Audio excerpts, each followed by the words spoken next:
Hello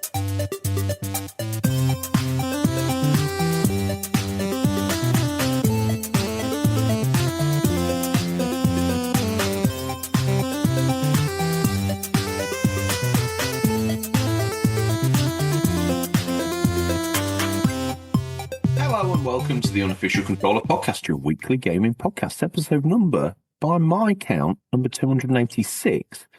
This week, obviously me, George, joined by no one. Co-host seat sits swinging empty in the wind. I guess my breath has ratcheted it up another level. All joking, well, as serious as that is, all joking aside, I'm hoping to be joined by at least one of the men next week. Until then, do you know what? I've got a one-man army fan club. You got to imagine, I can be a one-man army podcast as well. In fact, look at this wage bill. Yeah, I could absorb all that. Not yet. Don't go full crazy dictator yet, George. Oh, although this many solo shows on the bounce, you got to be wondering, George, are you okay? Yeah, I'm doing okay. I've had an interesting week. Obviously, daughter's been at uni, so I've been like a cat on a hot tin roof. Told you about taking her down last weekend. That was emotional, but you know, it's for the best. Out there in the brave world, doing the things that you know I was probably doing at that age. Fair play. So yeah, I've had that to contend with, but you didn't come here for the life updates. I just thought I'd share it because I'm sure some listeners out there are probably in a similar place, or you've got younger children. You're thinking, oh, I don't need to worry about that. Snap, it'll be on you. When we started this show, Game Boy Matty was a courageous, immortal 2-year-old who was just going to play video games for the rest of his life. He's now, I do believe he's now 42, mortgage, kids.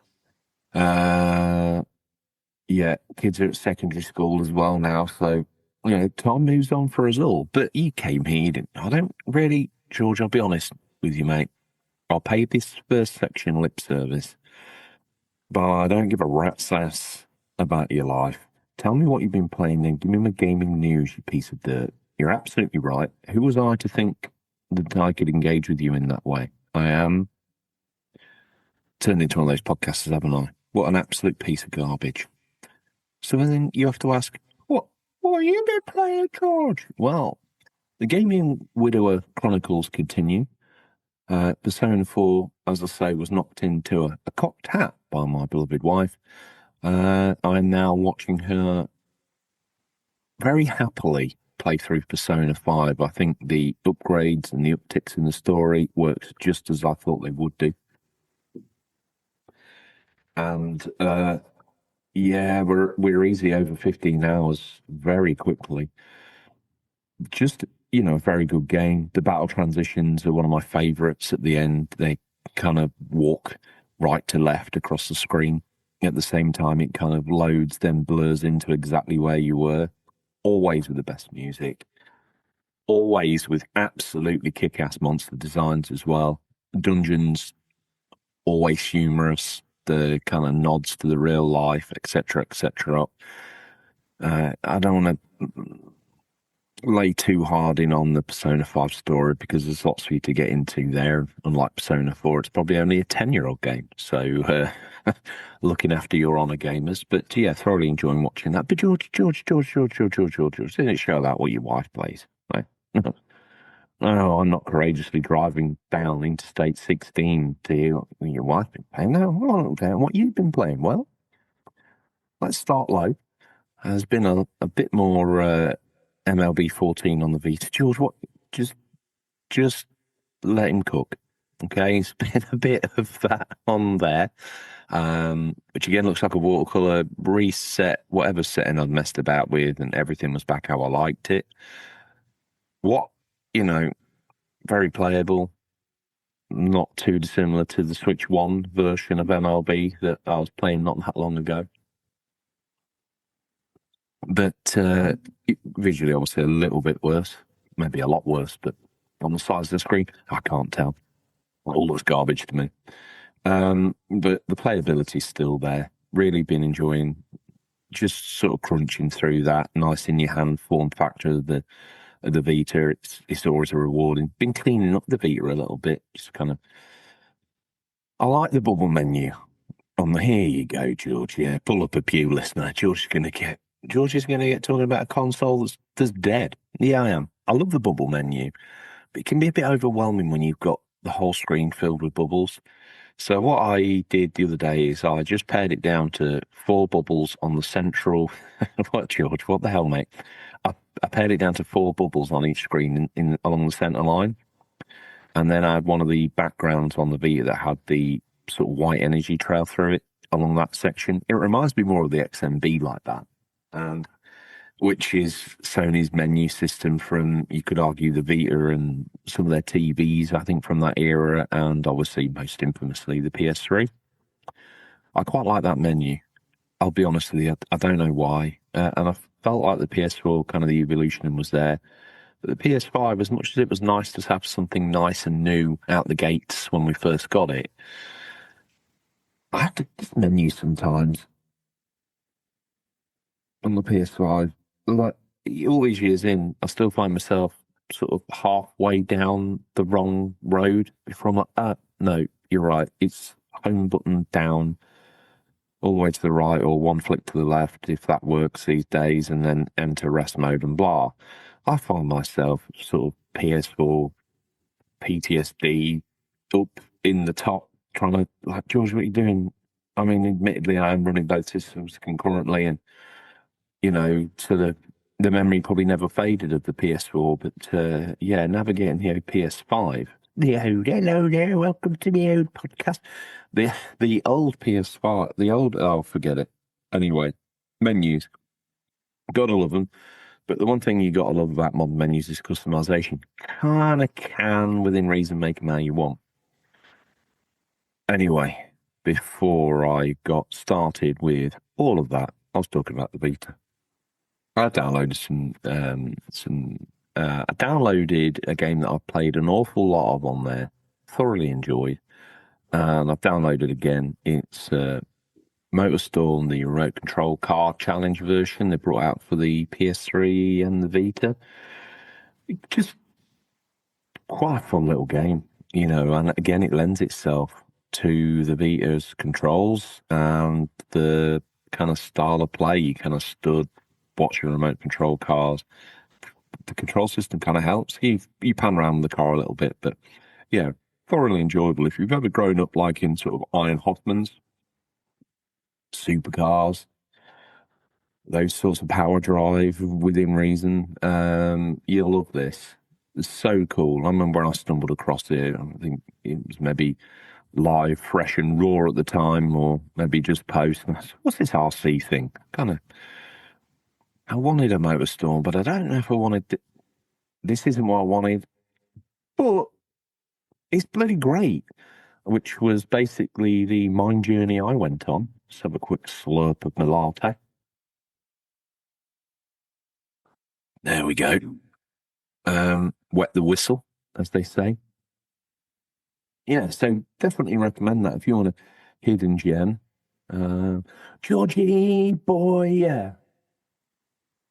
He's like the Lone Ranger, riding on down. Bring hidden gems to me. Woo-hoo. So yeah, RGT sat, I guess I'm the hidden gem warrior now. Expect to see the Discord section updated sometime in the next 200 years. Yeah, so get in on that. If you haven't got a Vita, now would be the time to grab one. George, we didn't, with all politeness and respect, friend. We came here to talk about you reclaiming your Switch 2. Didn't happen. Probably not going to happen. But you were the biggest proponent. I'm still a massive fan, mate. But Rachel's busy with something right now, and I'll be honest with you, so am I. Because No Man's Sky.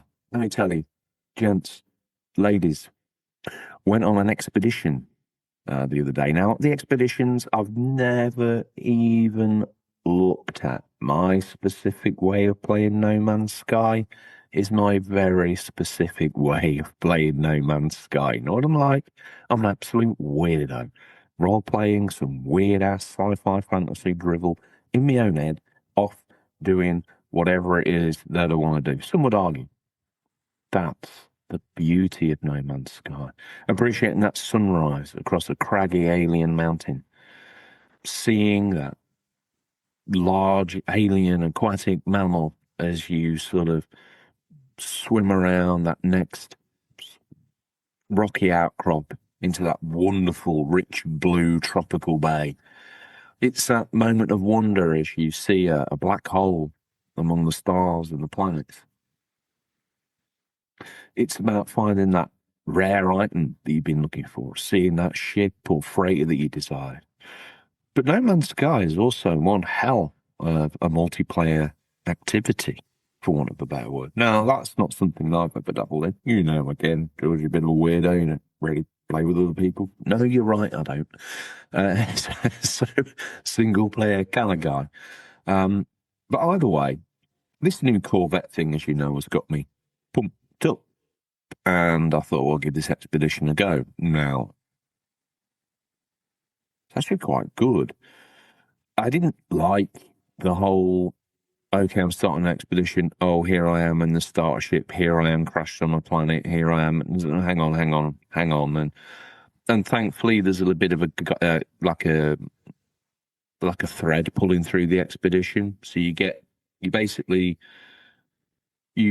conjure up or you summon up the circular space station you can pull up anywhere. I can't remember what it's called now, but it's where you interact with the multiplayer element of the game or some of these wider sort of limited time missions, aka expeditions. You go inside, you land, you go to the expedition center. They sell it to you like a Jet 2 holiday, basically. There's this list of things. Look at all this great stuff you can get. This is how it's going to happen. This is what you're going to do. You're believing in a moment, gate 3. Oh, great. Yeah, let me get all my stuff. So then you pack your little suitcase, which is how I saw it. So there's some inventory slots and technology slots that you can, let's say you've got that favorite widget or thing on your multi-tool or whatever it is that you want to bring with you. Now, obviously, I took with me the basics. I'll take some carbon, and I'll take this, and I'll take some condensed metals, and no chromatic metal, yeah, and maybe some copper just in case. Yeah, okay, yeah, ferrite dust, yeah, whilst mining, and maybe circuit board and a wiring loom, and you know that usual dribble. Okay, yeah, put that there. Okay, technology. I'm not going to bother with that. Screw it. Let's go naked. So then you press join expedition, your beloved ship, all of a sudden you divorce from it, rendered, new, prostate, fresh born on the ground of an alien planet, millions of miles away from where you were. I don't know if I talked about this last week. We'll come back to this. So you're in the galactic center, minding your own, refresh. That was what I was going to talk about, but we need to go back to the original beginning. I think I might have talked about last week, so maybe scratch that. So we're on this expedition, thrown down, start a world. Anyway, they tell you to build this transporter, and boom, you can go to the space station where they give you a couple of items to sort of build something that was just about fly out the space station. So you get given these Corvette parts. Then you basically just go round on what I would call a grand tour. Land on the planet, catch 3 fish, cook them in the ship's nutrient thing, travel so many thousand travel so many X light years, get to this space station, sign in at this place, get a tick in the box to prove you've been here. What else was there? Just loads of little fun things for helping you explore the Corvette and the things that you've got out the back of, or I thought I was getting out the back of it. So in the end, I ended up with quite the envious Corvette cruising around. Like, these expeditions aren't so bad. Feeling a little bit, a little bit sexy here. I love all this. How do I get all this hard work? And also ended up, desperately building up my fuel reserves, finding these rare materials, doing this, doing that. Oh, yeah. No, okay. I feel like I've done enough. Now, and this is me fundamentally not knowing how expeditions work, I thought, no, a little bit like Michael Barrymore, Strike It Lucky, or any of these games where I realised he's a social pariah. Bruce Forsyth, a game where you play your cards right, where you got to risk it a bit, haven't you? You've got so far, you've come through. Is Bruce safe? It's like every presenter you watched when you're growing up actually was stranger danger. I think Bruce was proven to be safe, but we're probably one leaked email away from finding out he was an absolute sort. But we're going with him for now. One of those game shows, anyway, where you take a risk. You put it all on the line. I thought, well, I've risked enough. Now I want to bank a bit. So I thought, yeah, I've got this ship. I've got all these parts. I don't necessarily want this ship because I've not arranged it in the best way. I've just arranged it in a way just to get the job done. It's not. It kind of looks all right. It's not the prettiest thing I've ever built. I just literally clapped all the bits. So, oh, George, here's the Lego set. You're not meant to use all the pieces like that, mate. No, don't worry. I've used them all now. It's clinking down. It's got bits hanging off at left, right, and Chelsea. It's irrelevant. To me, it was a collection of parts that I was going to bring back so I could help bolster the Fighting Rooster's abilities. That's the ship in my main game, my save, my Fighting Rooster. Great, like a World War II bomber of the future.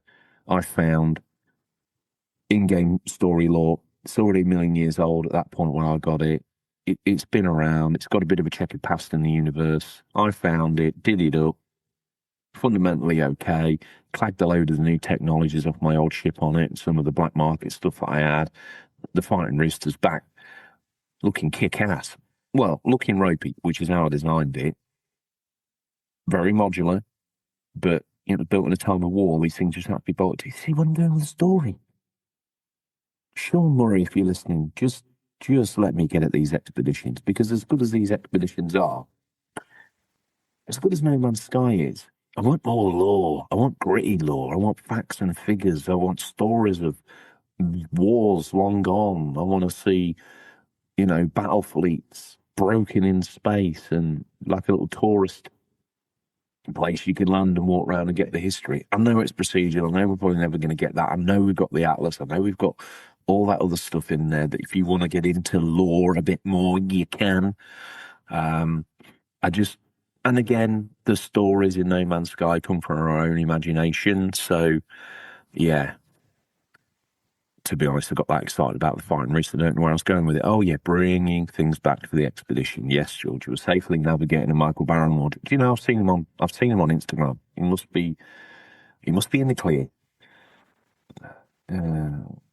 Yeah. Anyway, so I'm going to take this stuff back, and I get to the expedition terminal, and it's like, no, mate, no. You only get to take back when you finish the expedition. Well, I was blowed out. I was hanging out my backside. I was like, I don't know how much more I've got for this. Fight those sentinels down. I don't really want to. I'm a lover, not a fighter.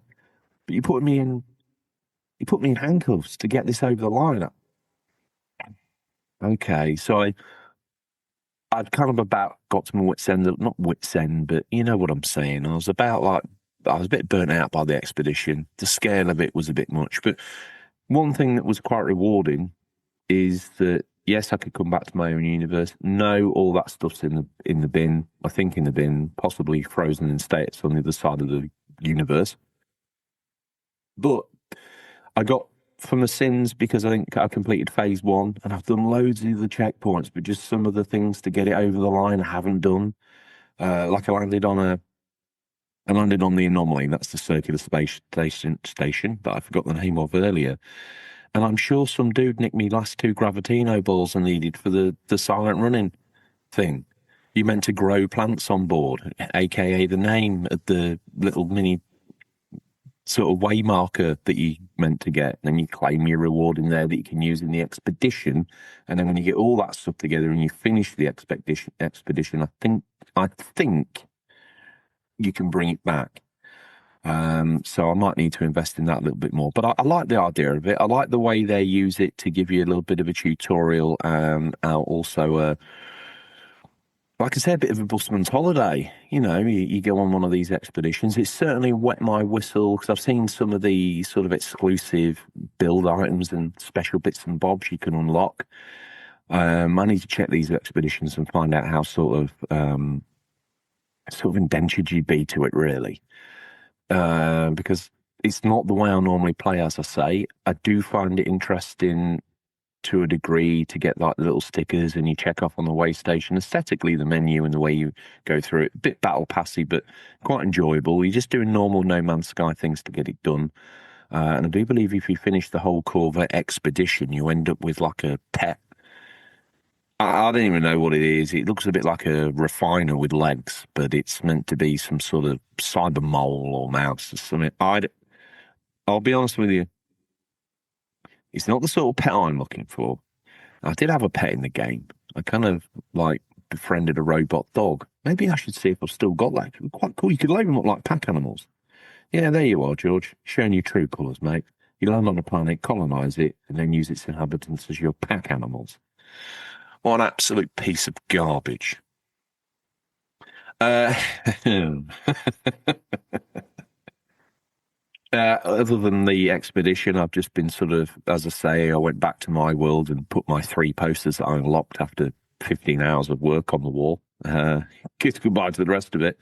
And I think I mentioned this last week, but I got to the Galactic Centre, and for all your hard work, what it does is it spits you out right back where you began, but it's broken into kind of 4 quarters: easy, medium, hard, and super hard. And it spits you, I do believe, in the super hard section. It's not that bad. I've got all the.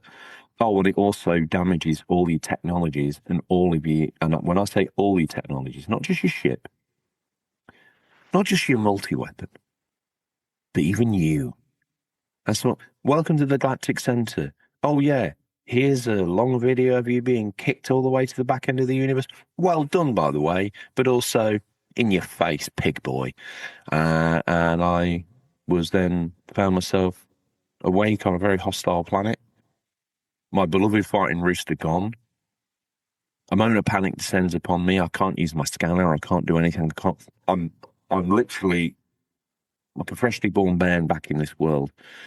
Scrambled the stuff together, found my ship. It's exactly the same gameplay loop the first time you turn on No Man's Sky, except you're repairing all your gizmos, not the in-game baseline gizmos.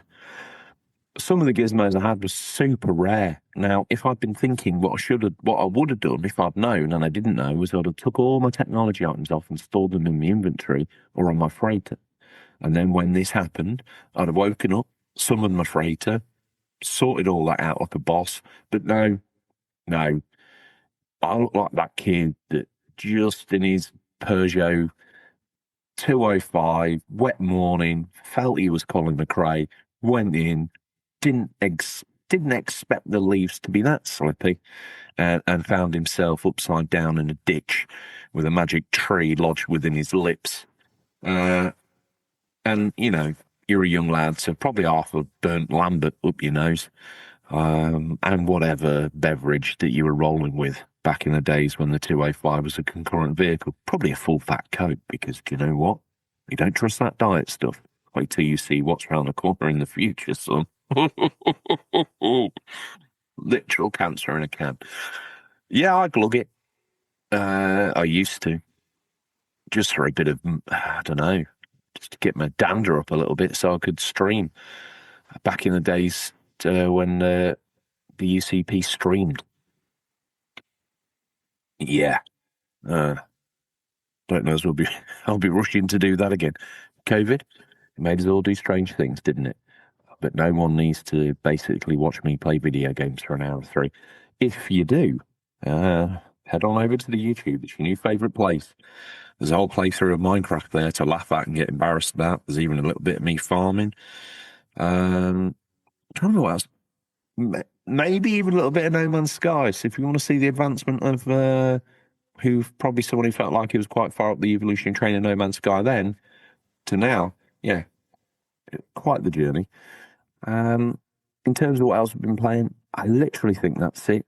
Obviously, been backseat driving Rachel through her gaming, but yeah, no one really wants to hear about that. Maybe they do.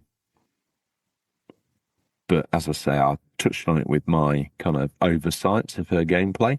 Now, as always, you came here to find out what I've been playing, and you come to find out what I've been playing because I'm a video game podcaster. Yeah, right.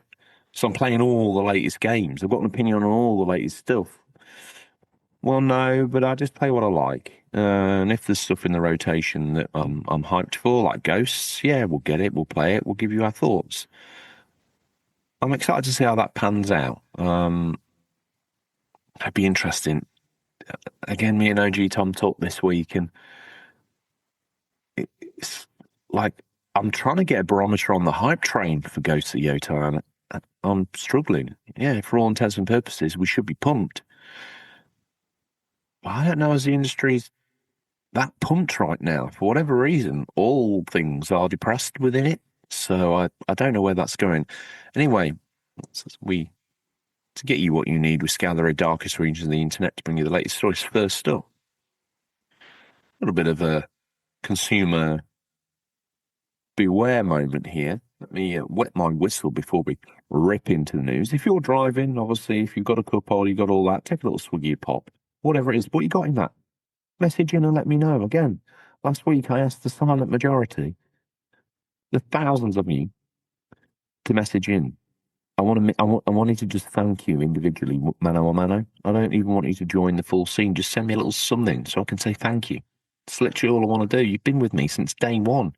We've been emotionally been one hell of a ride, and I just want to look. I want to turn around like Nick Cage to my Pedro Pascal co-driver and see them grin like George. No, man, that's what I want. That's the experience I want with you. Let me wet me whistle. You wet yours as you drive down Highway 85 or the B12, wherever that is. All the Autobahn. We've got listeners all over the world, and I'm sorry if I don't know your peculiar.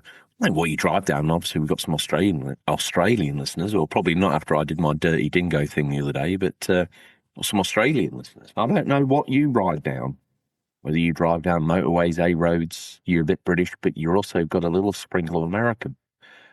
I don't know what's happening, but I'm all for it. Anyway, George, you started off by saying you come here for the news, and you went, yeah, you're right, I did. How are these one-man shows working for you? Hopefully good. Anyway, consumer advice, beware. Silent Hill F PS5 spoilers could soon start steeping online. To just make sure that was the word that was meant to be saying there. Now, Holy Trinity moment, Push Square, Sammy Barker. Yeah. I've read more of Sammy Barker's words than he's said himself. Yeah, Sammy. Are we the same man now? Stay with us. We'll be right back. Ever wondered what a rhythm-based stealth game with dinosaurs might look like? Or a farming sim in space with zombies? Welcome to the Gaming Blender podcast. I'm Matt, and with my co-host Scott, we take a random game genre and random game mechanics, blend them all up, and pitch wild, totally hypothetical games you've never heard of, and maybe shouldn't. New episodes every other week. Hit play and unleash your inner game dev. No coding required. Search the Gaming Blender on your favorite podcast app now.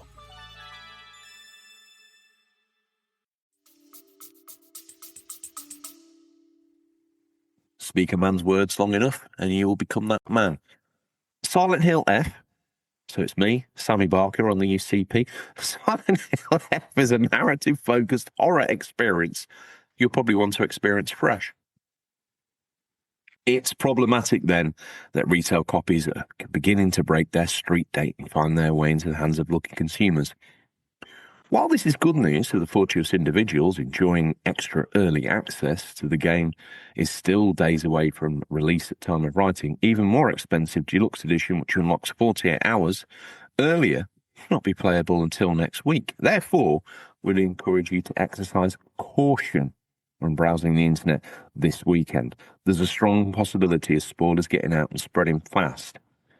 The good news is that Silent F is sounding pretty strong. A first review from Japanese magazine Famitsu went live this week and was extremely complimentary about the release. Just a few more days to wait, listener. Now, Silent Hill F, I want to imagine, quite exciting. Horror game. What's the one thing about a horror game you need to protect? The scares, the drops. You need to maintain the mystery. Obviously, this game seeping out is probably a bit of a concern. So, consumer advice, keep your head down. Stay off the net. Stay away from it. I know the temptation. Like OG Tom's an absolute nightmare. A new game comes out, he'll go and watch the ending on a video. Oh, I don't feel like I'm going to see this through. Yeah, you've already watched the ending, Tom. I don't think that's the reason. I would say it's a large contributor to the reason. So stay away. Don't, I've got a bit savvier in my old age. I'm not, for the show, sometimes I have to go chase stuff down, and I don't like doing it because it's like, oh, I'm ruining it for myself. But, we'll do it because it's helpful for you guys, and I believe it's, what a podcast should be doing. But I try and stay away from the trailers even these days, after that initial, once we get close to drop, I want to step back and try and wipe my mind of it a little bit. I know I want to buy it. I want to go in blind and fresh. And I have to admit, this new strategy is working for me. I'm arriving at games for fresh critique, knowing as little to nothing about them as possible, which I think is working. It's a positive thing to do. I think it keeps the excitement there.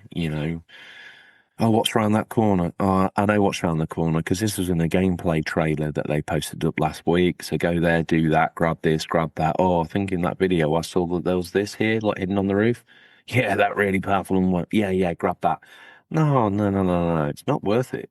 It's worse than, it's basically video game deja vu, but you're cognizant during it. It's not right. But you do you. You play how you want. If you pre-order Silent Hill 5, though, and basically go and watch it streamed on YouTube this weekend,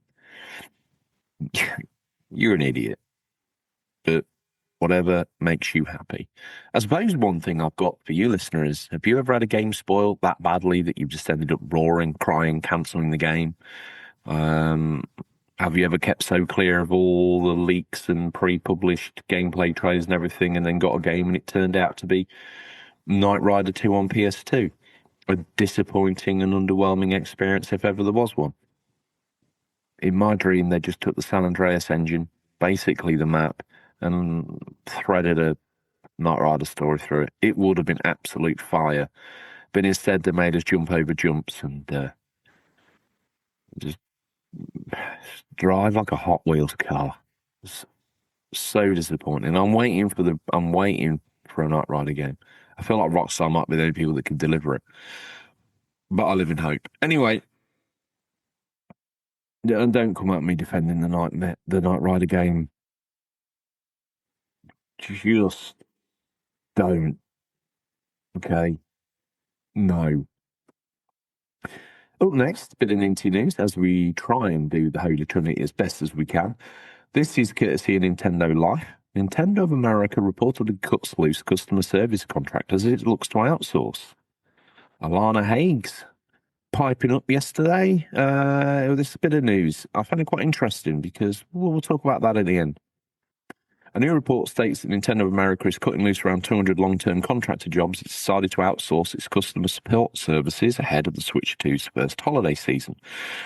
This report, which Alana has, which I now have, comes from IGN's Rebecca Valentine, so there's a real journalist, who spoke to numerous customer support staff and sources under anonymity. Many confirmed to the outlet they were told back in March 2025 their contracts were being cut, gradually being phased out. None of the contractors have received direct communication from Nintendo itself, hearing instead through agencies about the news. Well, if they're hearing through agencies, were they ever directly employed by Nintendo? There's a few things to ask here. I wonder if we'll dig in. Now, these contractors are expected to train their replacements, many of whom are based in South American countries. Yeah, primarily in Brazil, Argentina, and Nicaragua. These have previously been limited to first-line contacts who act as representatives to send the information and probably on to the main team in the US.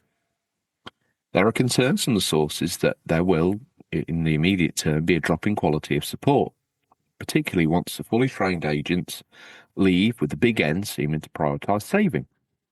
While the new contractors all speak English, some IGN spoke to said there were a number of communication issues internally, with an increase in customers becoming irate, belligerent, and even racially abusive. Wow, isn't this a prism schism for the whole of humanity laid bare? Nintendo of America's in response to IGN stated the claims shared with IGN include inaccurate information, and our top priority is to provide excellent customer service. Let's not cherry pick this bit. Let's give Nintendo their full and hearty official response. While we have nothing to announce about our internal business activities, the claims shared with IGN include inaccurate information. At Nintendo of America, we're extremely thankful to have partnered with several companies and their talented contractors over the years to deliver high-quality customer service experiences. We continue to evolve and expand our customer service model with external partners that have a deep experience in all markets we serve across the Americas. This approach allows us to support the full scope of our customer service mission in both North America and our growing Latin American markets, and better scale to seasonal needs for consistent support. As always, our top priority is to provide excellent customer support, and we are pleased that customer satisfaction with the service provided by all partners remains positive. Now, one source told IGN that Nintendo of America normally works with 2 US-based agencies. Got a sniff at the start. This is where I think the rot is, to be fair, to fill the customer support roles, including fraud, chargebacks, chat logs, phone and email support, refunds, repair support, and more.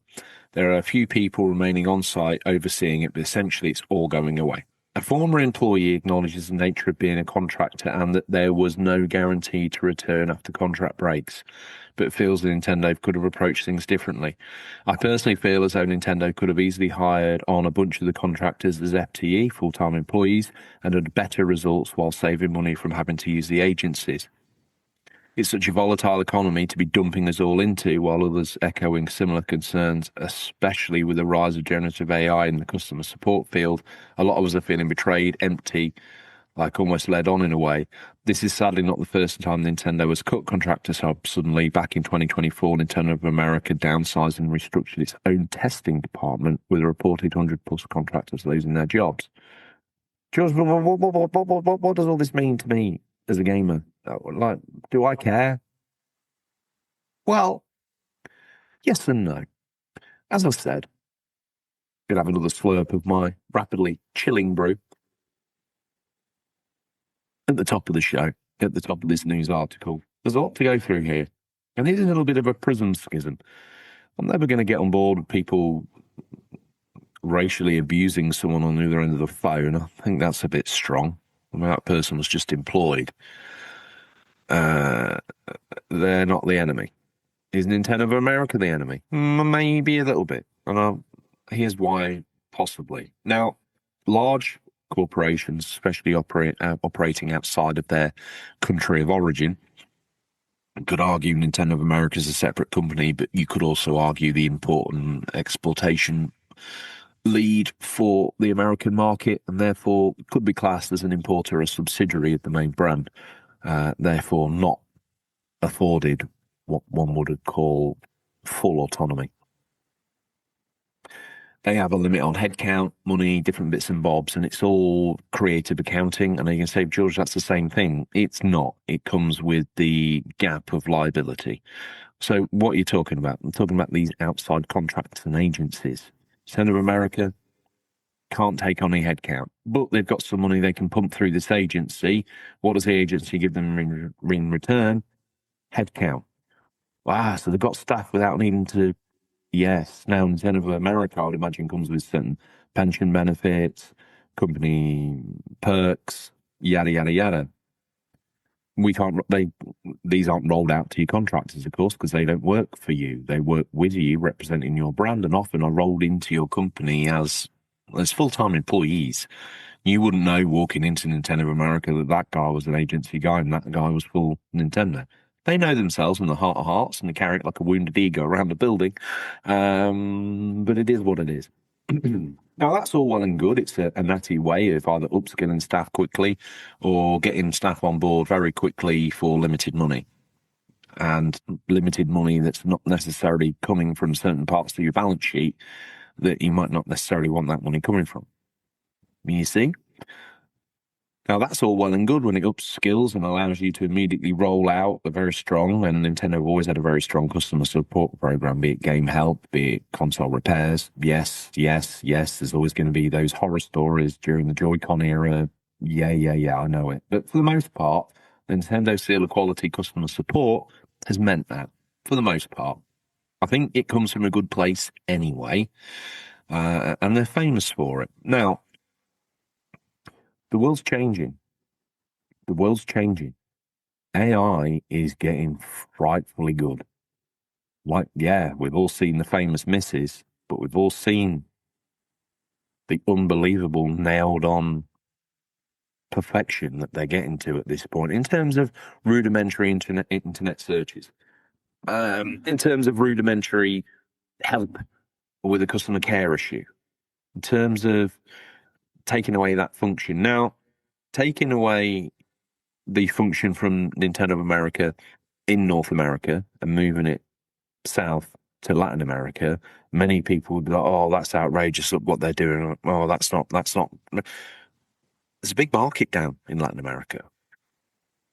Big market. I'm not saying that North America isn't big, but if you're a company, you want to maximize profit in every region. And you don't care what their story is. It doesn't matter. They want video games. We're selling video games there. As a large and emerging market in Latin America.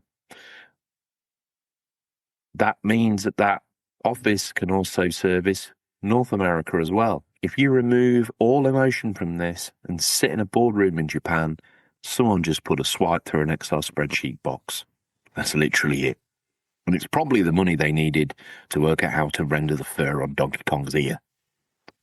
That's how ridiculous these things are sometimes. Now, do I think it's the right time? It might be the right time. Do I think it sends the right message? Now, this is where I get a bit stuck with it. I think Nintendo, with that family feeling, the family controls, the support, blah, blah, blah, they help you through it. We're here if you need us. Seal of approval, parental controls, all-encompassing bubble of warmth, love, protection. I think the optics aren't great. I think that you probably want to be doubling up on in-country support every time you can. It just reduces friction. It just reduces friction. People are already, when they're ringing a customer support line, they're not ringing that to congratulate you on your product. Probably ringing that, it's probably a parent ringing that, stressed out to all hell because they don't know what they're looking at. Well, say that. Most parents are quite young. They've had a video game console. They look at this video game console. They can't for the life of them get it working. All right, they can't.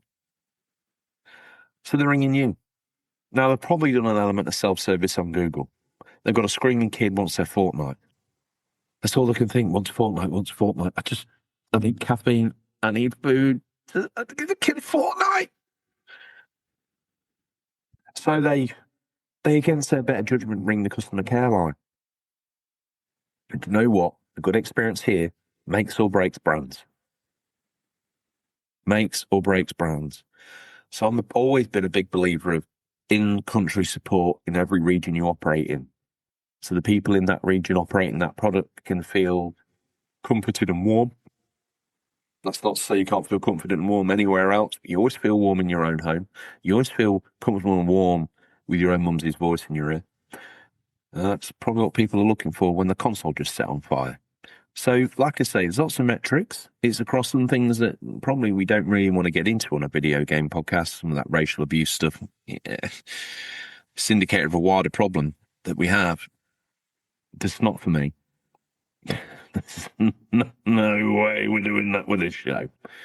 Engage with me individually if you want to do that. But even then, what can we do? It's nothing we can do. With fleas on a dog's back, so you work that out. You think you've got any control? Yeah, you can bite the dog. What's the dog going to do? It's going to scratch you off. And I'll be honest with you, when the dog gets bit, it's got no idea what the flea looks like. And to be honest with you, it doesn't care. We are fleas on a dog's back. All right? Sorry. If you think you're waving a placard, changing anything, you're not. All right? You're just attracting attention to yourself. Next bit of news. Saninti, fair play from a business metric. Fair play. And just actually before we move on, why didn't the rollers into the... Because they don't want to. They can't. It's not as simple as that. It's not a charity, is it? It's a business. I would love for them to be able to roll you in. I would. I've been the first person. You've worked at an agency for 15 years. You've worked alongside your brothers and sisters in 10 of America. You know them. You love them. You kiss them. You smell them. And then one day you get turfed out because you're an agency guy and you've pretty much got no recourse. And the thing with the agency staff is they're gone that immediately because they're still employed by the agency.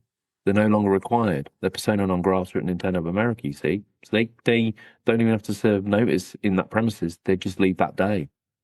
Because they're still employed by the agency. Okay, we'll find you some more work with somebody else. Maybe they do, maybe they don't. Maybe eventually let go from there yourself. You see, Nintendo's always one step back from looking like the bad guy. With something that's a support function of its core business. I think, George, you've done enough here. You're right. I absolutely have. I'm a journalist now, darling. Another bit of news that I found quite interesting. Holy Trinity, as I say, owed Fraser Gilbert over at Pure Xbox has been digging around with some internet price numbers. Microsoft announces new price increases for Xbox Series X and S in the US. Oh, what? Well, let's find out. To finish off the week, Microsoft announced it's increasing the price of the Xbox Series X and Series S in the United States, and increases will apply to all versions of the two systems currently in the market. The standard Xbox Series S with disk drive will jump up to $649, while the original Xbox Series S with model 512GB internal drive will now be priced at $399. Microsoft says the reason behind the new price is due to the changing macroeconomic environment. Here's a short statement with Windows Central earlier today. We're navigating an incredibly dynamic environment right now. We've assessed the changing macroeconomic environment and addressed the applicable impacts. All the above changes will come into effect as of October 3rd, and the company says the price of the consoles and markets will remain the same. Finally, Microsoft has acknowledged the challenging nature of the price increase in another short statement. We understand these changes are challenging and they were made with careful consideration. Looking ahead, we continue to focus on offering more ways to play more games across any screen, providing value for Xbox players. As you may recall, Xbox previously raised the price for consoles, games and accessories across multiple regions back in May. There's been a significant cost increase for the Series X and S over the past few months. Now, George, what are you going to say about this? Everyone's been putting the price of PlayStation, Nintendo, Xbox. Yeah, they have. And this is not really an Xbox story for this reason. It's just this was the latest news story I saw that brought to my attention the ever fluctuating price. I do believe the PlayStation 5 in the UK has gone on sale for probably the second time ever since it launched. You gotta love it when the video game manufacturers have got you over a barrel. What a different world. Because when you got them over the barrel, everything is free, come give it to me. When they've got you over a barrel, my God, don't we know about it. I do believe it might be time for the market to flip in favour of the buyer, but it won't be long. Everything is cyclical, especially in this industry. So, George, why is this here? Well, it's here because either the market's completely outrageous or I don't quite understand what these businesses are doing. Now, obviously, at the start of the year, you kind of hedge a certain amount of money. And what you do is you say, okay, we're going to average out what we think the interest and exchange rate's going to be. We're going to do this, we're going to do that. There's a bit of tolerance here. And we should be all good, because if we underscore it, by the time we've washed it out with the exchange rates, etc., we're still going to be, even if we're on the absolute line, we're still going to be in a positive CM position, contribution margin. Great, perfect. Now, do I believe that these large video game companies don't do that? No, I don't. I absolutely 100% believe they hedge an exchange rate and they hedge it, and accrue, i.e., collect money within the process of the building and selling of these consoles and video games, etc., and accessories to support that function. Now, it has been a particularly volatile year. We see rare earth materials limited in the ability or the way for them to get to market. There's certainly tariffs being applied left, right, and Chelsea, some for good reasons, some for bad reasons. We see countries still at war, Ukraine, etc., another large supplier of certain rare earth materials, and a through road through for lots of things through Europe. And it is volatile. Markets are volatile. Lots of things change. I guess if you're playing in a worldwide market, and especially in the US, import of products is a tough one. For Microsoft to be doing this, a little bit strange, but, worldwide company these days. So I don't know. Do we expect companies, as said earlier, to lose money to provide us with our entertainment? Well, we'd like to think that they would because they love us, but ultimately they're here to make money. They are corporate suits and daggers. Don't think that any one of these brands is your friend. Well, they are while you're paying. And they are while they're making the games that you want them to make. But today's hero is tomorrow's zero. And as I say, this industry is cyclical. But gamers never forget. So you get done dirty, might not come back. So just bear that in mind. Now, this price increase, one thing that is disturbing to me that I do see happening with the video game companies and some of, just general companies is that the liability to absorb in-region issues, i.e. tariffs, exchange rate issues, complication of materials, etc.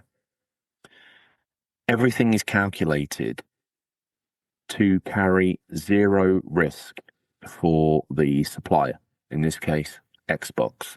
Oh, we have a bit of a tariff here and there. We could absorb half of it. No, we're not absorbing none of it. Put it all onto the end user. We need to maintain our profit margin so we can declare to the shareholders, blah, blah, blah. To be honest, the cancer within the capitalist system, but it's the best system that we've got. It doesn't involve me putting on a furry hat and calling me comrade. And driving a pretty garbage motor, queuing for food stamps. That's extreme, George. It's extreme. Yeah, but he normally ends up that way. While there's a guy, bloody fat dude eating everything he wants, driving where he wants in a Rolls Royce. Yeah, that's fair for everybody, is it? Well, the leader needs a little bit of something extra. 2 wives, 2 Ferraris, and why can't you just have 2, pieces of shit like me? Well, got to be a pert. Well, let me run it. No, you can't run it. In fact, for thinking of running it, you're dead. Wow. That's the world we want, isn't it? Unbelievable. People scream for that. Unbelievable. Anyway. Anyway, George, what are you doing? You said you weren't going to get political. You just launched into a stunning, critical tirade of communism.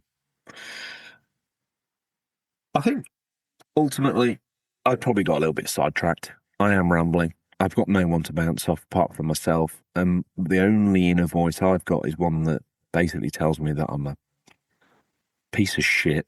I'm not trying hard enough. And I look a mess. And, as if you ain't got enough problems, mate. You've put weight on as well. Yeah. I know you're happy at the moment, but yeah, that makes me, internal voice, absolutely miserable. If you're struggling with that, yeah, come and find me. We can support each other, battle our own demons. We've all got them, I know we are, but sometimes the voices speak louder than they do. And that's not the person you want as a co-host on a podcast. To summarise, I do find some of the shenanigans a bit ridiculous. As I say,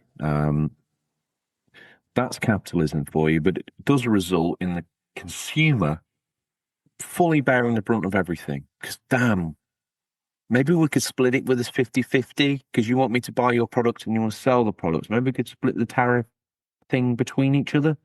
No, you're just going to load it up and pay me.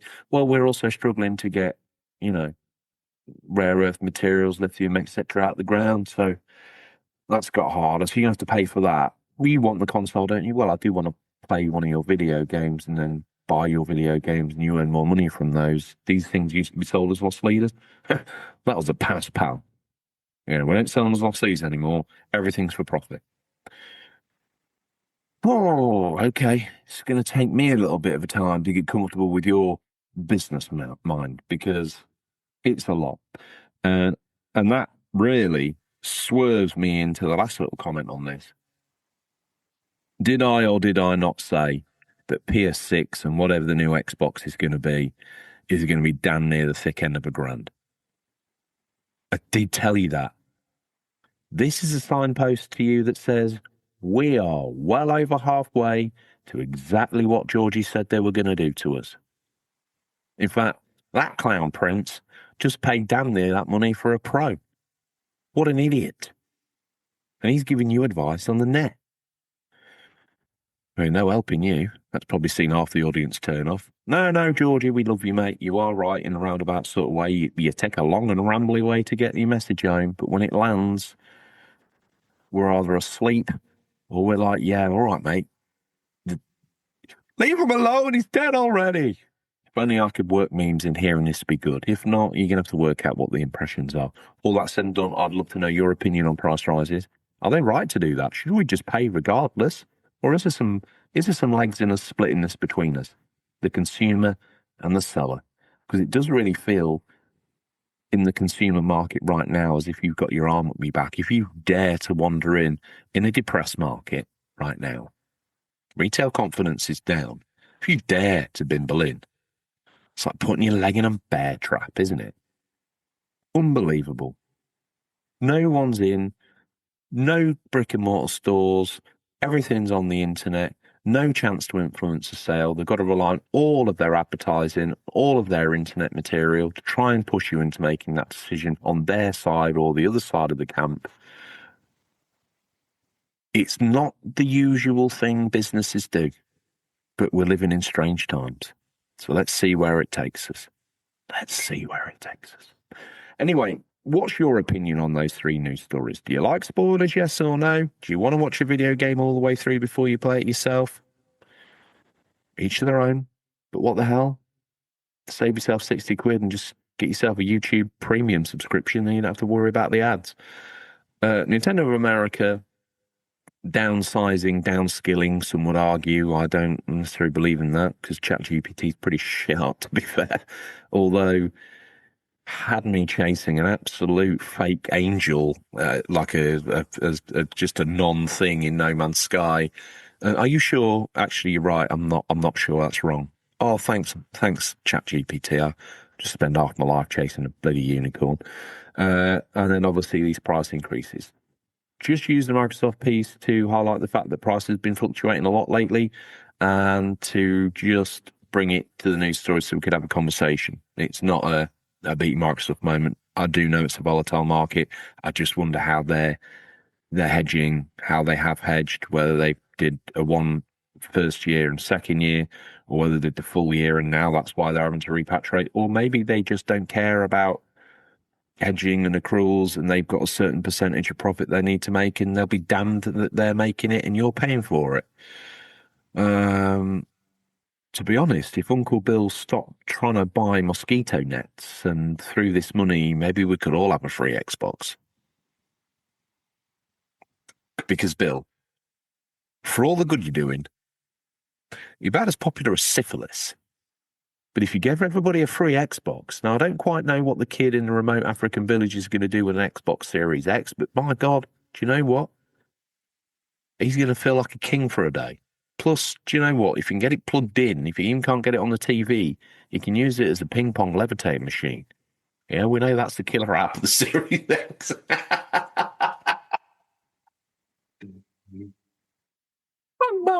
Brilliant. Absolutely brilliant. So why don't you bring your version of magic to the whole world? Some kid sat What was that island just off India or Sri Lanka or Ceylon or whatever it's called these days? That island where all those sort of cannibals live. Bill could personally deliver the Series X to them, couldn't he? He could do it.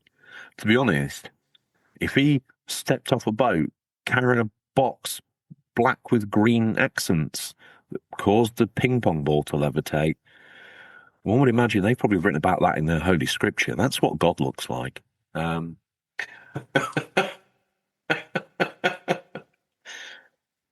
When technology becomes so advanced, it becomes indistinguishable from magic. I do believe we're at that point. Bill Gates stepping off his yacht, carrying that, blowing that ball. Unbelievable. They will bow down to him. They will bow down to him. Quite rightly so. Got a couple of malaria nets in his back pocket. Not doing a bad turn, really, is he? If you've got an opinion on any of that news, get in touch. George, how do we get in touch? We've got social media in the places where people probably go. Twitter, X, call it what you like. Although, that's a swamp, innit? Threads, or whatever it is, Blue Sky, well, that's dead. All right, don't message me on there. It's absolutely dead. X is overloaded with just, like, I don't know, I feel like the guy in Clockwork Orange with my eyes are bloody pulled open. And Threads is, I don't know, I feel like I'm a corpse in the Postman Pat universe. Absolutely dead.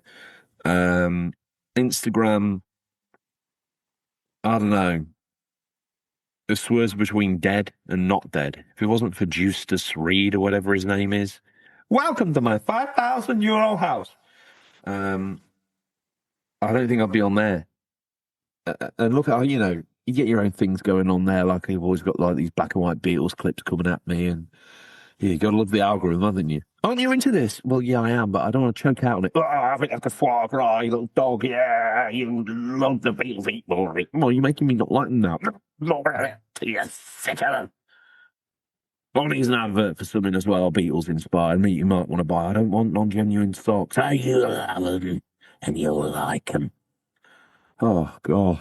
So overwhelming. You can't even express you have a liking for something because the next 8 million photos you're going to see is that drivel run down your throat. You can't get away with anything either, can you? Well, I'm hardly interested in this. For the next 10 years, that's all you're going to see on your feed. Wife looks over. What the hell? Oh, you know what feeds are like. Next picture, same. Next picture, same. Oh, God, no, please. I'm paying for a crime from 6 years ago. But you still like it, right? No. Please leave me alone. Just let me. I just think the world's made out of Lego and Beatles. But there's more to it, isn't there? Not on social media, baby. Not on social media. We're going to force feed you what we think you like until you literally split. Madness. Absolute madness. It's literal greed personified. George, you're not a political comment show. You're a shit video game pop. Don't speak of us like that. We're the very best. We're the number one. As I said the other day, however many countries, 98, over 4,000 cities and locations across the world. We're doing okay. But I can see the component parts that bolt this together. I can see me sat in my pants with a baseball cap on, looking like a little Buddha. No disrespect to Buddha if he's your god. But I resemble your god. Only in physical form. Okay, I'm bald. And I've got, I'm getting quite the distended belly on me. George, you've got abs. No, I know, but the demon in me says that I am 6 months of child. Yeah, one of those ones. Anyway, get distracted once again. Message in, let me know what you think about the news.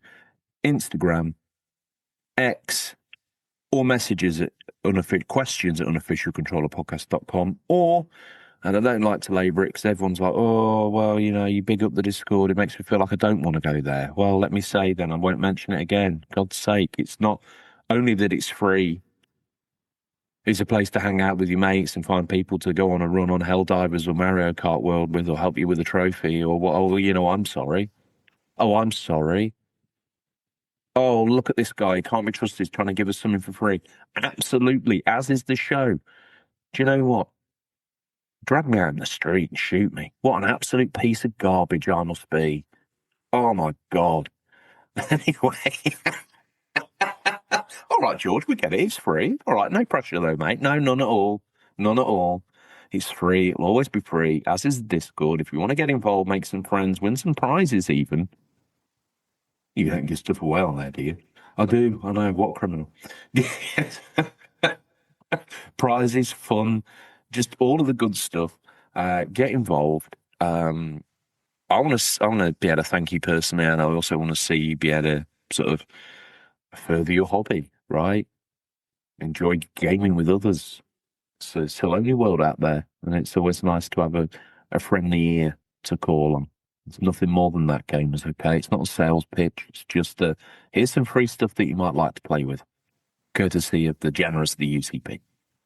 Okay? Now, there are some people that have chosen to financially support us. You don't have to. You don't have to. In fact, if you do get on board, just pay the least amount or whatever you want to pay that you're comfortable with. If you want to just pay for a month to say hi, that's so cool as well. And and I've had the very lucky honor of meeting some of our listeners. And I'll be honest with you, I'm a clumsy mess. Do you know, I feel a bit embarrassed about it all. It's like, oh, crikey, you're here to meet me. Like, why, though? Because Inner Demon says I'm a piece of shit. I'm a real piece of work. Why you listen to me on the internet? It's enough. You've been through enough pain, I think, is the algorithm that I push this through. You've already been through enough. You've been through hundreds and hundreds of hours listening to me prattle on. Like, why would you do this in person? Like, God, I need to smell my breath. What if it smells foul? What if I've got BO? What if I'm not the person they think I am? What if I let them down in some way? What if I can't be that person that I am on the internet for an hour, for 2 hours, or if I let myself down, or it's tough, isn't it? And I'm not even. Who am I? Who even am I? But I'd rather be humble and silent and just give you this, and I don't know. Like I say, I'll always try and turn up to a meetup if I can, but it feels a bit weird. I'm not into my ego's already dead. It doesn't need reviving in any way. And definitely, I don't need smoke blowing up my arse. But we do what we do, and the show is here for you should you need it. Like I say, it came from a bad place for me in the hope of taking me to a good place. I'll tell you where it's taken me, into every single one of your lives. And that's good enough for me. Most people quit a podcast after 6 weeks because they're not Joe Rogan. Yeah. Here's a living definition of stupidity. But you know what? We found some friends along the way, and we're going to keep pushing this dog until every single one of us is famous. And I'm not talking about me, I'm talking about you, listener. We're going to drag this living, kicking, breathing, stinking, zombie-like podcast corpse, and we're going to make it the biggest goddamn thing that's ever been in shows. Oh, you watchers. We're going places. Anyway, if you contribute, we love you. Like I say, I'm very grateful that you do. But for anything changes, personally or whatever, I don't want you to feel any guilt about dropping off. All right, I don't. Shit happens, guys. I know it does. And the last thing you need to be worried about is Hokey Pokey Podcast. So I am very grateful that you do what you do. I want that to be clear. It's not as though I'm like, oh, we're laughing all the way to the bank. We're not. And I think you can probably work out that we probably pump nearly all of it back in. Putting the show out, hosting the show, cost a fair bit because we've got quite a back catalogue now, but I'm damned if we're getting rid of any of it because the journey's there for someone should they want it. All the way back to episode 1. But why do I want to know about 5-year-old video games, George? That's why we were smart. That's why we were clever. So we've woven lore and story in there. And plus, you know, the documentary section in the bit in the middle is forever. So if you're just joining, there's one hell of a lot of content, £3. Well, for free. Very generous. Anyway, if you do message in and support, one of the perks, amongst many things, and even if you just do a message, even if you send the £3 and subscribe, a one-off might be a bit steep because the t-shirt's not cheap. But if you subscribe at minimum £3, I've made my commitment to you, you get a t-shirt, right? You don't get better than that. It's less than a Primark t-shirt, and it's all for the price of it's $3 as well. And I'll be honest with you, dollar's not doing that well. So if you're in any other country than America, you get a lot of bang for your buck. That's all I'm saying. Anyway, these people, they pay on a monthly basis and they get their name read out. But we do it in a strange way. So the first one is a one-man George fan club. His name's Carlos. He's an absolute beast of a man. He plays a didgeridoo. Yeah. I was going to take that something about didgeridoo, but I'll be honest with you, I ran out of ammo midway through. But Carlos, one-man George fan club, I love you. Like a man should love the lingerie section of a K's catalogue that's stuffed in a bag for life under a tree root in a local wood.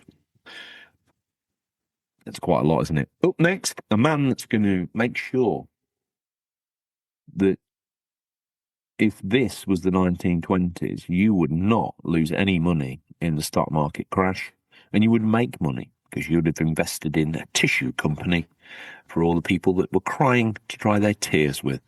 He's firm returns. You can find him on X. Dig through the swamp and you'll find him sat there like Yoda, just giving his teachings to you about money and financial shenanigans. Up next, Trestles, New York. George, isn't that a restaurant in Queens? Yeah, it is. We recorded an episode there. They do the finest wings in Queens. Some would argue the whole state of New York.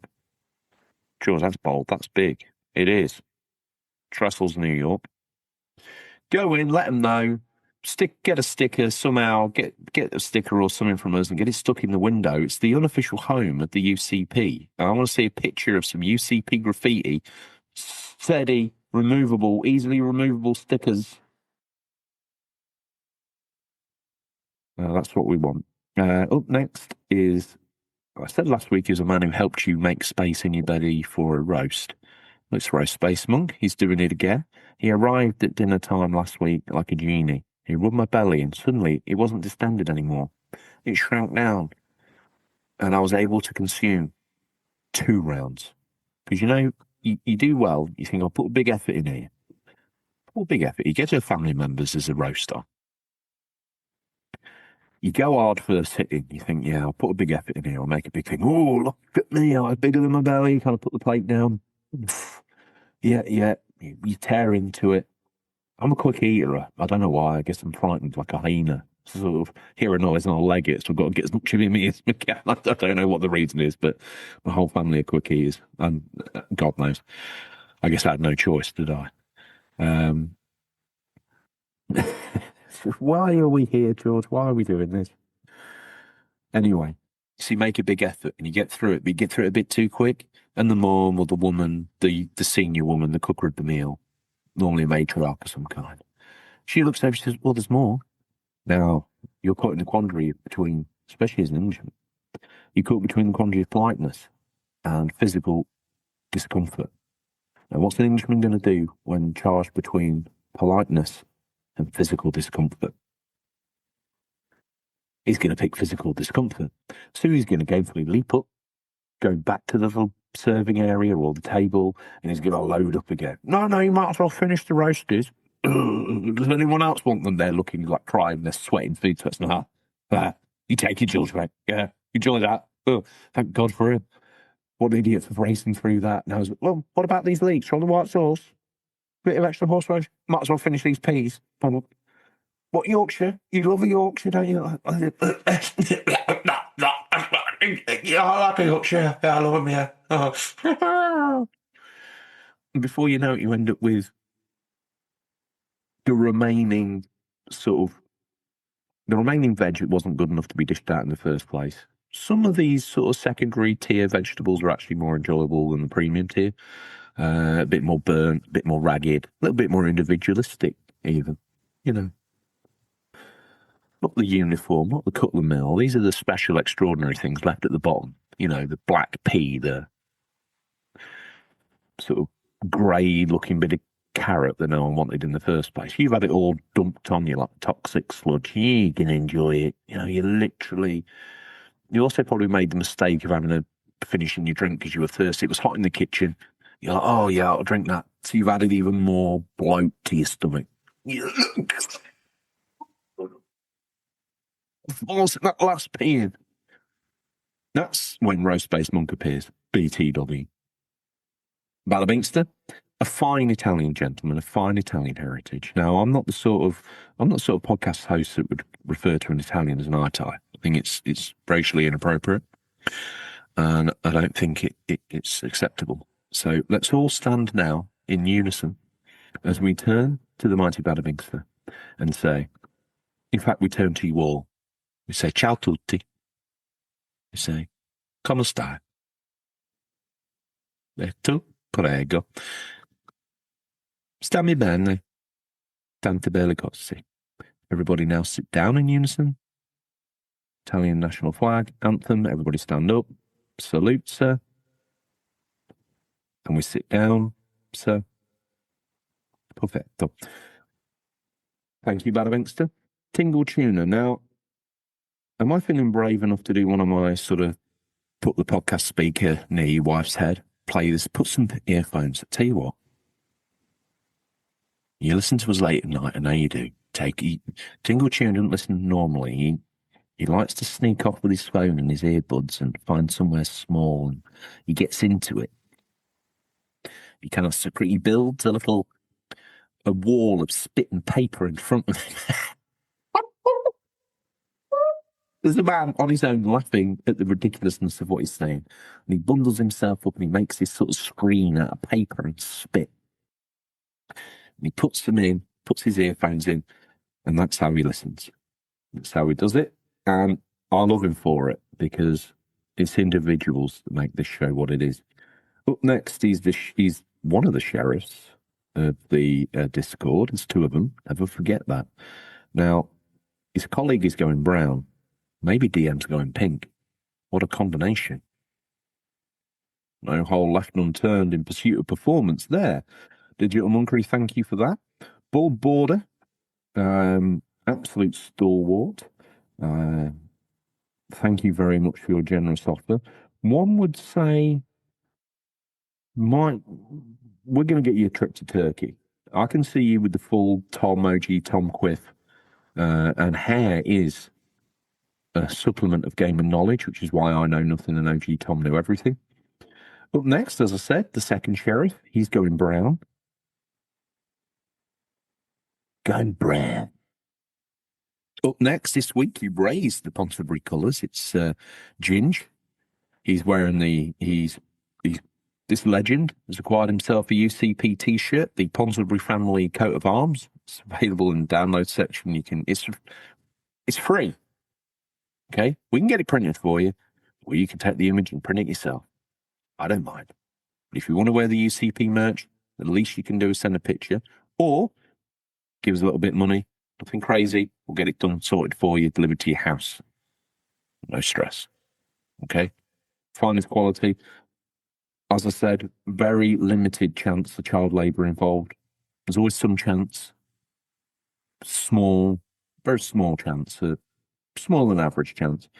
So thank you for that, Ginge. No children are harmed in the production of your T-shirt, unless you killed them yourself.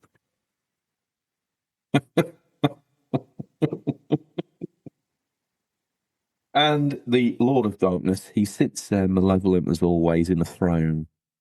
And I see him in like a loose silk devil's costume. He's got like a hat he pulls up with the little felt ears. He looks very cute, bit playful. He's got his tail over his arm. He's holding a kick-ass, devil's fork. And he sits on a throne, strong. He's got a strong pose. So he's got an arm on each. His arms are on each arm, and he's holding his fork thing. He's got his legs crossed and he's laid back. So he's a gentleman, and he knows how to position his tackle so he can cross his legs and not be compromised as well. He's laid back a little bit like a lounge lizard, just sort of laughing at the chaos of the world and the control he wreaks over it. Yeah, sexy devil. Look at him. Up next, Michelle. I am verbally restricted, restraining order. I can't get too close verbally, but I just want to say thank you, Emma, for everything that you've done. The World Tour was incredible. One place you didn't get to anywhere near was Berlin. So thank you to... Poor boy. I'll miss you, somebody. Up next, Mumsy, the immortal one. You're not really a podcast unless probably 80% of your family is supporting you. I'm not related to 80% of these people, but I'm told by her I'm 100% related to her. Haven't done a paternity test, DNA thing. I don't think I'd want to. RGT, I don't want to go there. Up next is RGT's fan club. I only need a one-man army. There's a whole team of people he's co-opted. Some would say they're irregular migrants, which I think is the new term. And he has them working in his sweatshop. Not making the teas. This is his own private enterprise. It's nothing to do with the UCP. Up next, a man who hates to see that sort of activity is Pete Brocklehurst. So I've got him on the chain, ready to go. He'll rip RGT to shreds. If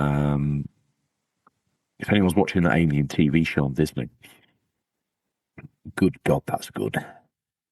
I really like it. I really like the mood scenes, the flashes of sort of shots from within the universe that they've created, and they kind of just sort of gestate on the screen, and oh, it's so good. It's got like a Rogue One feeling to it. It's got that kind of, I don't know what it is about it. Yeah, it's got some Disney bits in there, but for the most part, this has been stellar. I'm sure the internet probably hates it. I think it's quite well done. Up next is Billy Marmite. Fair play to you. Some people hate you. I love you. You want to get that salty feeling on the back of your throat, you know you're doing well for yourself. Next, the man who invented the three-wheel bike, the trike, it's Simon Pryke. Oh, and... oh, no. No.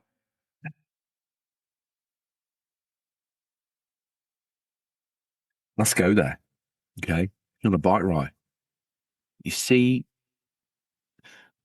looks like something like the colour of human skin out of the corner of your eye. You pull the brakes on, you dive down into the ditch, and you found yourself a discarded gentleman's catalogue. Well, it's most unexpected. Oh, crikey. Images here.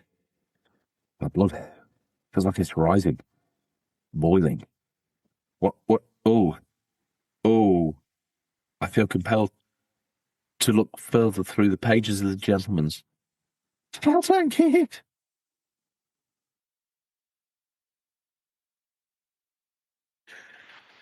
Wow. Wow. All I can say is these people paid for that. And I'm so sorry.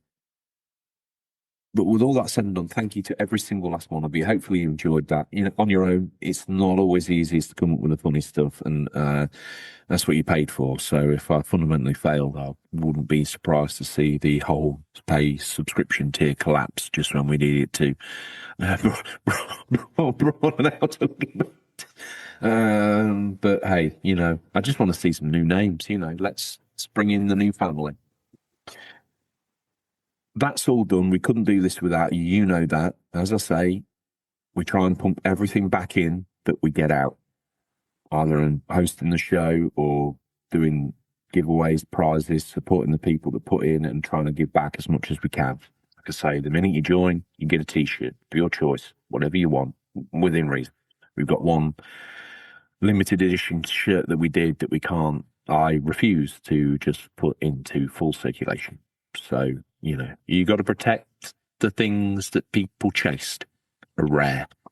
And if you're collecting up this UCP merch, my good God, I actually do believe some of the early pieces are worth a bit of money. They are. They are. So now, with all that done, George, we arrive now at a position where you need to tell us what you're hoping to play. To be honest with you. All week I've thought about it, not been able to stop thinking about it. I can't not think about it now. It gets me like this sometimes, and then it drops me harder than Leonardo DiCaprio on his girlfriend's XYZ birthday. Insert age known on the internet of girlfriends that he leaves, etc., etc. That. Okay? But for now, it's got its tendrils around me. Tight. And they won't let go. And I can't stop thinking about it. In the meantime, I'd like to maybe see if I can get some parental rights on the Switch too. I would quite like to spend a little, maybe every other weekend with it. Maybe a couple of nights in the week. Let's get as close to 50-50 parenting as Rachel as I can get on the Switch too. I'm quite keen to try Star Wars Outlaws on there more than I did than the initial sort of play test, sort of tech appreciation play I gave it to be able to talk to you guys about it a few weeks ago.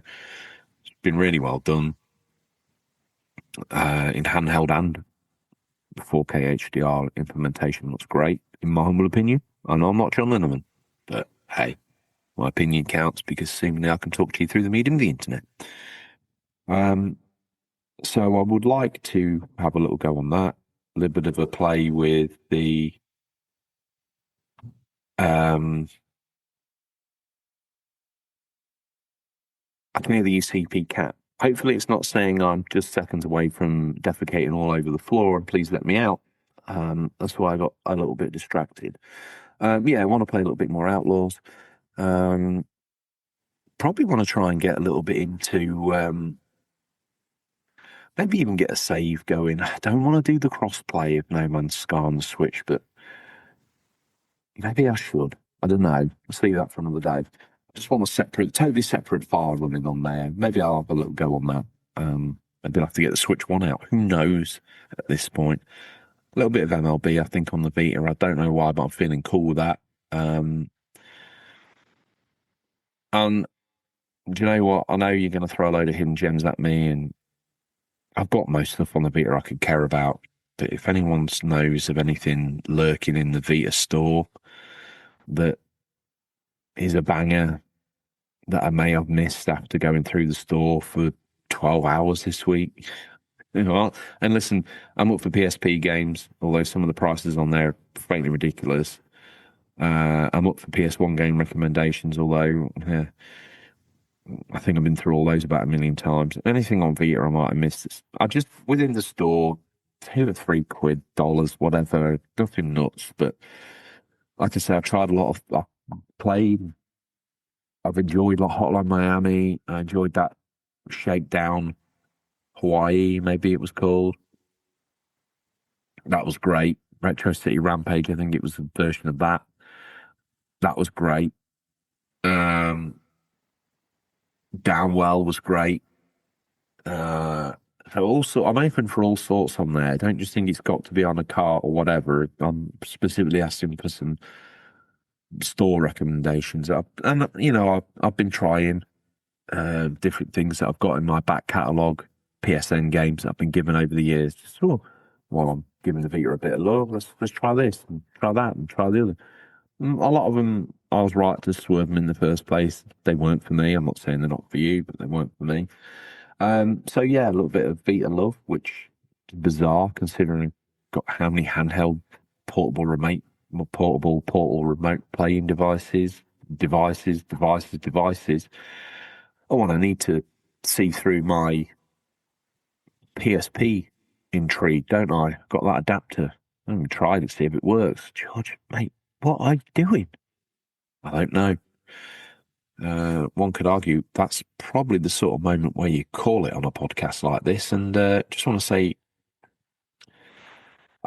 thank you once again. I know I do, but I mean it. I really mean it. Thank you. This show has got to the stage it's at in its life, thanks to you. You're a reason for me to get out of bed and record a show. You're the reason for me to look on like a proud father as I see you all talking on the Discord.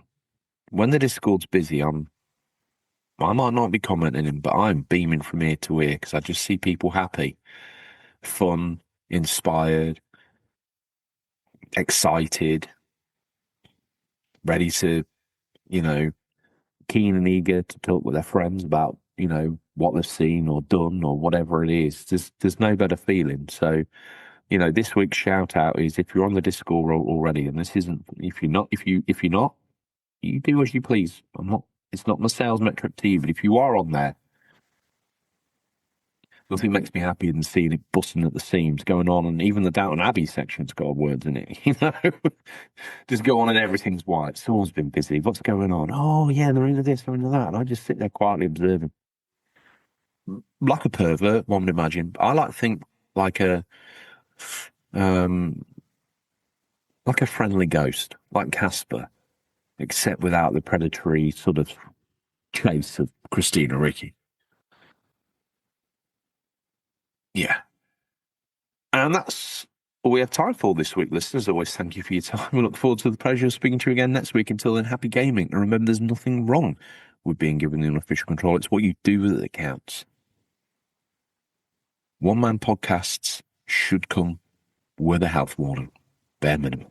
Thanks, guys.